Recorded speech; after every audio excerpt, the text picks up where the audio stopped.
Good morning people, this is कथावाचक हेमंत कुमार जी महाराज। आप सबको इस चैनल में स्वागत करता हूँ। आज हम कथा सुनेंगे बकासुर की कथा।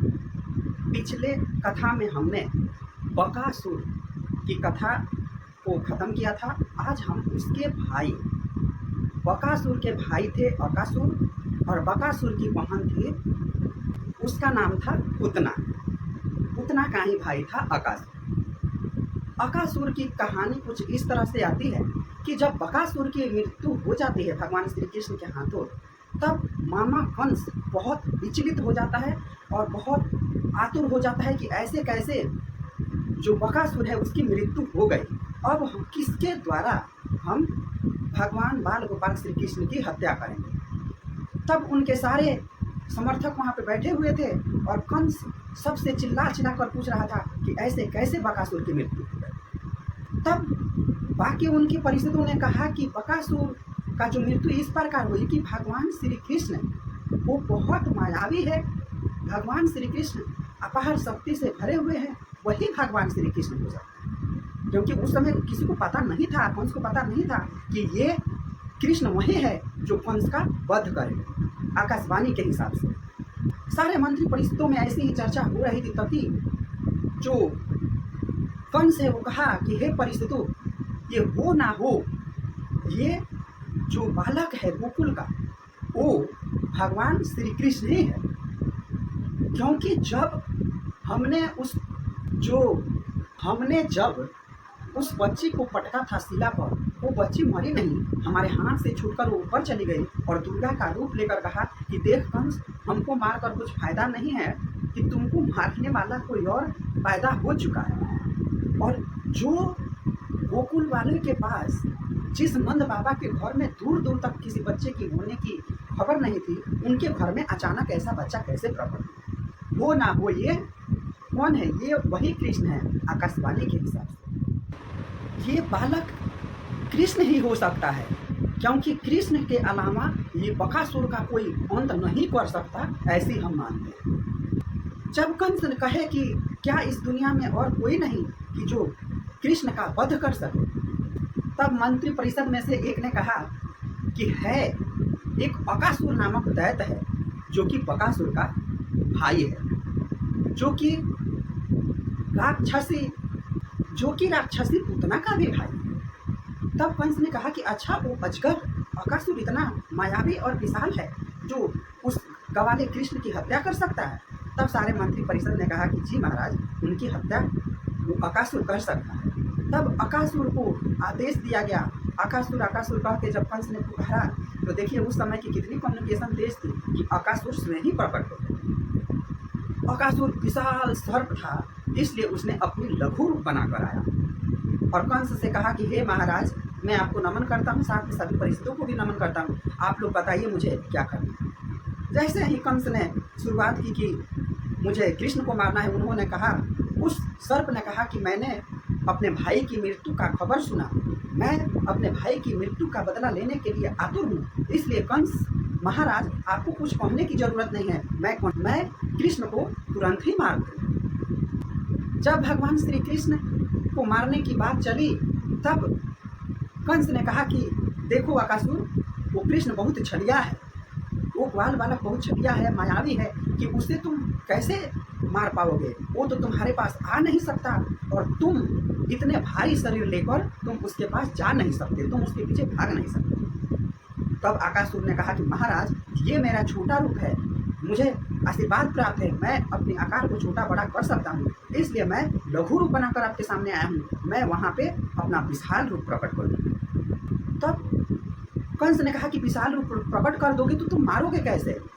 तब कंस को अकासुर ने कहा कि उसकी चिंता आप छोड़ दीजिए महाराज कंस, मैं कृष्ण को कैसे मारूंगा, ये मेरी जिम्मेदारी है।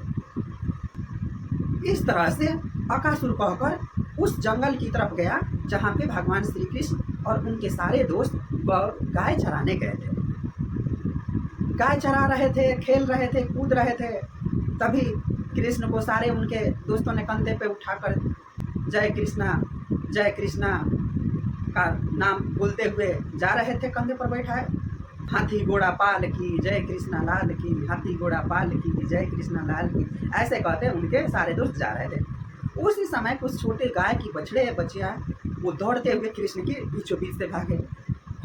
तब मनसुखा ने कहा कि अरे बबू, तुमको समझ में नहीं आ रहा है, हमारी सेनापति की सवारी चल रही है, तुम क्या करो, तुम इस मार्ग से नहीं जाओ। गैया कहाँ सुनने वाली थी।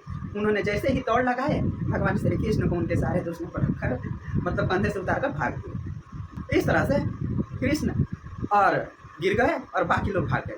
तब कृष्ण जब गैया आई भाग गई, तब सारे दोस्त उनके पास आए और कहे कि हे दोस्तों, हे बंधु सखाओ, तुमने ये क्या किया?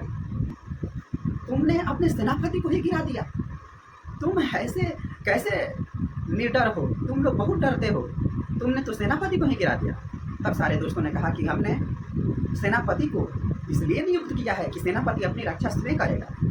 हम सोते जागते सेनापति की ही, तुम्हारी ही ध्यान में मग्न रहते हैं कि हमें कुछ भी होगा तो कृष्ण हमें जरूर बचा लेगा। इस तरह से तभी भी श्री कृष्ण कहे कि नहीं, ऐसा नहीं करना चाहिए, हम सब एक हैं और एक दूसरे पर भी हमको मदद करनी चाहिए। ऐसी वार्तालाप हो रही थी, तब तक दोपहर का बेला हो गया था, सूर्य शांत आसमान पर था, सूर्य की किरणें पड़ रही थी। तभी कृष्ण ने कहा कि तुम बचाओ चाहे नहीं बचाओ, मुझे तो भूखा मार ही दोगे, इसलिए चलो चलो अपनी गठरियाँ सब खोलो और चलो हम सब खाते हैं। सारे दोस्त सारे ग्वाल बाल के मिलकर गठरी लेने जा रहे थे। तभी जो अजगर था वो अपनी पूरी मुंह फैलाए ऐसे खड़ा हुआ था। तब बच्चों को लगा कि यह कोई पहाड़ है, कोई गुफा है। सारे बच्चे ने कहा कि ये गुफा तो पहले नहीं था, ये अचानक कैसे प्रकट हुआ। तभी किसी ने हंसी मजाक में कह दिया कि कल आंधी आई थी, उसमें जो झाड़ियाँ उड़िया थी वो सब तो उड़ गई, मगर ये पहाड़ दिखने लगा, पहाड़ का मुखमार्ग हो गया। सारे बच्चे उस पहाड़ के अंदर, गुफा के अंदर जाने लगे और कहे कि कृष्ण को भी बुलाने लगे कि हे कृष्ण, तुम भी आओ, देखो कितना ठंडा है, आज से हम यहीं पे खाना खाएंगे और आज हम यहीं पे गठरी खोल कर खाना खाएंगे। तब जब गठरी खोलने के लिए वो लोग अंदर जाने लगे, फिर पीछे से कृष्ण भी गए। तब अकासुर, भगवान श्री कृष्ण तो पहले ही पहचान ही चुके थे, परंतु जैसे ही अंदर गए तब तक अकासुर ने अपना मुख बंद कर लिया और अपने शरीर को इधर उधर डुलाने लगा और उन सभी ग्वाल बालकों को खाने की चेष्टा करने लगे। सारे बच्चे मूर्छित होकर गिर पड़े। भगवान श्री कृष्ण समझ गए और तब ग्वाल बालक को बचाने के लिए भगवान श्री कृष्ण ने उस सर्प का, अकासुर का मुख खोलने और उसको मारने की बहुत कोशिश की। अंत में भगवान श्री कृष्ण ने उसकी जबड़े को दो फाड़ में बदल दिया और सारे बच्चे को बाहर निकाले और सारे बच्चे सुरक्षित वापस निकले। तभी सारे बच्चों के चक्षु पे अंधेरा छा गया। तब भगवान श्री कृष्ण ने क्या देखा? भगवान श्री कृष्ण ने देखा कि उस विराट अजगर सर्प के शरीर से एक दिव्य ज्योति में निकली और उस ज्योति में एक दिव्य देव निकले बाहर। दिव्य देव बाहर निकले तो वह दिव्य देव ने कहा कि हे श्री कृष्ण, हे भगवान श्री कृष्ण लक्ष्मीपति, आज कई युगों के बाद आपके चरण स्पर्श से मेरा उद्धार हुआ है। मैं आज अपनी श्राप से मुक्त हुआ और भगवान श्री कृष्ण को अपने पूर्व जन्म की कहानियाँ सुनाने लगा। अकासुर ने कहा कि मैं पहले आदि दैत्य शंखासुर का पुत्र था। आदि दैत्य शंखासुर का मैं पुत्र था और मैं कामदेव की भांति बहुत ही सुंदर, सुशील, गुणवान और पवित्र था और बहुत ही सुंदर था। अपनी सुंदरता को लेकर मैं बहुत घमंडी था। एक समय की बात है, जब मैं जंगल में विचरण कर रहा था, तभी उस मार्ग से, जब मैं मार्ग में विचर रहा था, तब उस मार्ग से महर्षि अष्टावक्र जा रहे थे।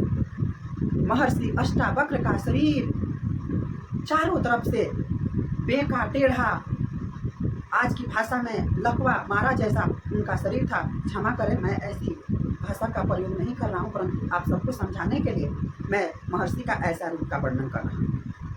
अष्टावक्र का शरीर टेढ़ा बेका ऐसे होने के कारण मैं, यानी कौन, जो आदि दैत्य शंखासुर का पुत्र बकटासुर था, वो कह रहा है। उन्होंने कहा कि मैं उनके शरीर को देखकर मैंने महर्षि अष्टावक्र का बहुत अपमान किया और कहा कि हे महर्षि, आपकी ये जो लचकती कमर और लचकती ये बाहें, ये चलते समय इतने जो लचक है आपकी शरीर में, ये शरीर आपने कहाँ से पाया? आपकी ये हाथें, आपकी ये भौहें, आपकी ये आँखें, आपकी ये नज़रें, आपके ये चाल, आपके ये ढाल, ये जब आप चलते हैं तो आपकी कमर लचकती है।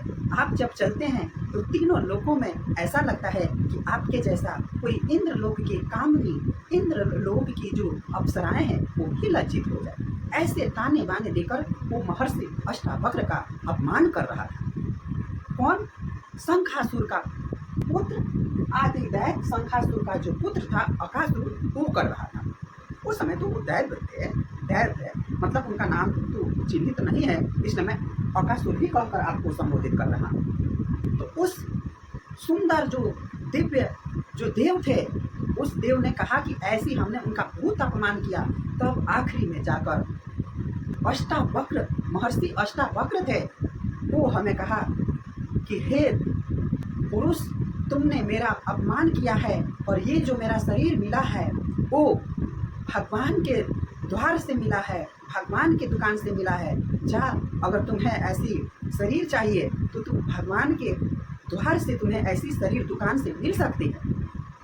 अष्टावक्र जी ने कहा कि ऐसा ही शरीर क्यों, 8 भागों में ही तोड़ा हुआ शरीर क्यों, इससे भी तुम्हें अधिक तोड़े हुए शरीर, कई भागों में लचकने वाली शरीर तुम्हें प्राप्त होगी। और कहा कि देख बालक, ऐसा किसी का अपमान नहीं करना चाहिए।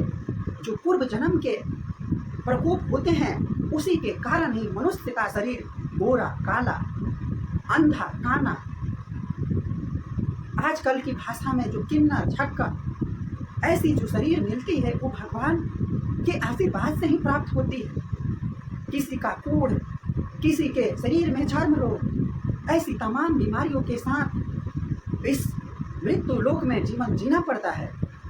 ये सब भगवान के ही आदेश से होता है। इसलिए किसी काने को देखकर उसका अपमान नहीं करना चाहिए, काना कह के उसे चिढ़ाना नहीं चाहिए, लंगड़ा को लंगड़ा देखकर चिढ़ाना नहीं चाहिए, लंगड़ा कह के चिढ़ाना नहीं चाहिए। किसकी कमर लचक रही है उसको ऐसे छक्का की कहकर, उसका किन्नर कहकर उसका अपमान नहीं करना चाहिए। ऐसे कहकर किसी भी संसार के किसी भी मनुष्य का अपमान नहीं करना चाहिए, क्योंकि उस समय तो आपको पल भर के लिए मुस्कुराहट मिल सकती है। हो सकता है जिसका आप अपमान कर रहे हैं वो भी आपके उस समय मुस्कुरा सकता है, परंतु उसके जो आत्मा में तकलीफ होती है, उसके आत्मा में जो आह निकलती है, उसका जो आह निकलती है बोलने वाले को समाप्त कर देती है।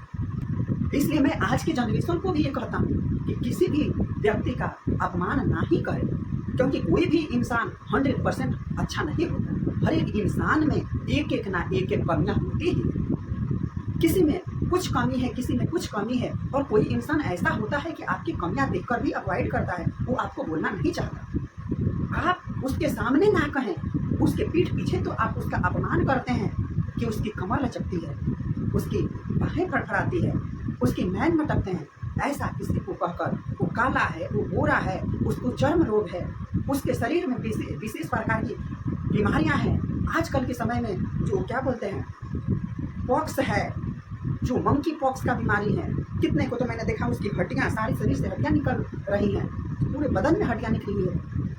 ऐसे किसी भी व्यक्ति को देखकर आप अपमान ना करें, क्योंकि वो उनके पूर्व जन्म का एक श्राप ही होता है। इस तरह समझाते हुए जो अष्टावक्र थे, महर्षि अष्टावक्र ने अपने हाथ में जल का आह्वान किया और उस अष्टावक्र को श्राप दे दिया कि जाओ, तुमने मेरा अपमान किया है, इसलिए तुम्हारा शरीर सर्प का हो जाए और तुम कई भागों में लचको। तुमने ऐसे मेरे लचकने के लिए बहुत आतुर थे, इसलिए जाओ तुम सर्प हो जाओ। इतना सुनकर शंखासुर का पुत्र बहुत पछतावा हुआ और भगवान महर्षि अष्टावक्र के चरणों में लेट गया और चरणों में लेट कर गिड़गिड़ाते हुए कहा कि हे महर्षि अष्टावक्र जी, मैंने तो विनोदवश ही ऐसा कहा था, मुझे नहीं पता था कि इसकी सजा इतनी भयानक होगी, इसलिए महर्षि मुझे क्षमा कर दीजिए, मुझे क्षमा कर दीजिए। तब महर्षि ने कहा कि ऋषि के मुख से निकला हुआ एक भी श्राप हुआ आज तक वापस नहीं हुआ है।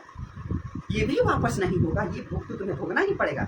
परंतु जाओ, तुम मेरी शरण में आए हो, इसलिए मैं तुझे ये आशीर्वाद देता हूँ कि जब द्वापर युग में भगवान श्री कृष्ण आएंगे, अवतरित होंगे धरती पर, तब उनके चरणों रज से तुम्हारा उद्धार होगा और तुम फिर से एक दिव्य दैव बन जाओगे। इस तरह से ये अकासुर का एक छोटा सा कहानी है। और भगवान श्री कृष्ण के चरण स्पर्श से अकासुर मुक्त हुआ और उनका जो अकासुर का दिव्य जो स्वरूप था वो भगवान श्री कृष्ण में विलीन हो गया। इस तरह से भगवान श्री कृष्ण कहते हैं कि जो भी दिव्य आत्माएं होती हैं वो आकर परमात्मा में विलीन हो जाती है। ये सब हमारी ही लीला है। इस तरह से आज हम अकासुर का कथा को समाप्त किया। आगे हम फिर कोई और कथा लेकर आए हैं। आप सबको ये कथा कैसी लगी, आप सब लाइक कमेंट कर मुझे ज़रूर बताइए। आप सबने मुझे सुना, इसलिए मैं आप सबको हेमंता गुरुकुल का संस्थापक और आप सबको इस चैनल कथावाचक हेमंत कुमार जी महाराज चैनल में आप सबका स्वागत करता हूँ। बहुत बहुत धन्यवाद करता हूँ आप सबका। जय श्री कृष्ण, जय श्री कृष्ण।